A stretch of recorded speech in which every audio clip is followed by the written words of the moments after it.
Haha Shankar Jai Shankar subscribe பண்ணுங்க. ஸ்ரீ மகாபிரிவா திருவடிகள் சரணம். என்னோடய சேனலை தொடர்ந்து ஃபாலோ பண்ணுற அத்தனை பேருக்கு நன்றி. என்னோடய சேனலில் பொது பரிகாரங்கள், சக்தி மிகுந்த ஸ்லோகங்கள் அத்தனையும் கொடுத்துக்கிட்டு இருக்கேன். உங்களுக்கு ரொம்ப உபயோகமாக இருக்கும்னு நம்புகிறேன். இந்த பதிவில் நாம் பார்க்கப்பட்டு இது ஆவணி மாதத்தில் வரக்கூடிய ஞாயிற்றுக்கிழமை, அம்மனுக்கு உகந்த மாதம். தீராத வியாதியினால் ரொம்பவும் அவதிப்பட்டுக்கிட்டு இருக்கிறாங்க. தினமும் மருந்து மாத்திரை சாப்பிட்டுக்கிட்டே காலத்தை ஓட்டிக்கிட்டு இருக்கிறாங்க. இல்லை ரொம்பவும் முடியாத நிலைமையில் ஆஸ்பத்திரியில் இருக்கிறாங்க. இப்படி இருக்கிறவங்க எல்லாருமே செய்ய வேண்டிய அற்புதமான ஒரு வழிபாடு இந்த பதிவில் நான் கொடுத்துருக்கேங்க. ஞாயிற்றுக்கிழமை வாரந்தோறுங்க மளிகை ஷாப்பில் வேப்ப எண்ணெய் கிடைக்குங்க. அதை வாங்கிட்டு வந்து வச்சுக்கோங்க. உங்கள் வீட்டு பூஜை அறையில் ஒரு மண் அகல் எடுத்துக்கோங்க. மஞ்சள் குங்குமம் வைங்க, வச்சு வேப்ப எண்ணெய் ஊற்றுங்க.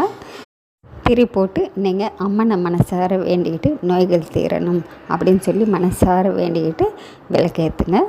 ஒரு சுத்தமான தண்ணி ஒரு டம்ளரில் வைங்க. அதில் ஒரு சிட்டிகை மஞ்சள் தூள் போடுங்க. தண்ணீரை நீங்கள் விளக்குக்கு முன்னாடி வச்சுட்டு நீங்கள் மனசார வேண்டிக்கோங்க. யாருக்கு நோய் தீரணும் அப்படின்னு சொல்லி நீங்கள் வேண்டிக்கிட்டாலும் சரிங்க. அடுத்தவங்களுக்காக, குழந்தைகளுக்காக, இல்லை உங்களுக்கு யாருக்கு வேணாலும் நீங்கள் மனசார வேண்டிக்கோங்க.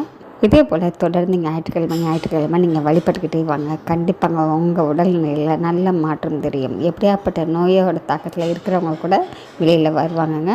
நம்பிக்கையோடு செய்யுங்க. அந்த அம்மனுக்கு வச்ச அந்த மஞ்சள் கலந்த தண்ணீரை உங்கள் வீட்டில் இருக்கக்கூடிய எல்லாருமே கொஞ்சம் கொஞ்சம் குடிச்சிக்கலாங்க. இல்லை நோய் வாய்ப்பட்டவங்க கூட இந்த தண்ணீரை குடிச்சிக்கலாங்க.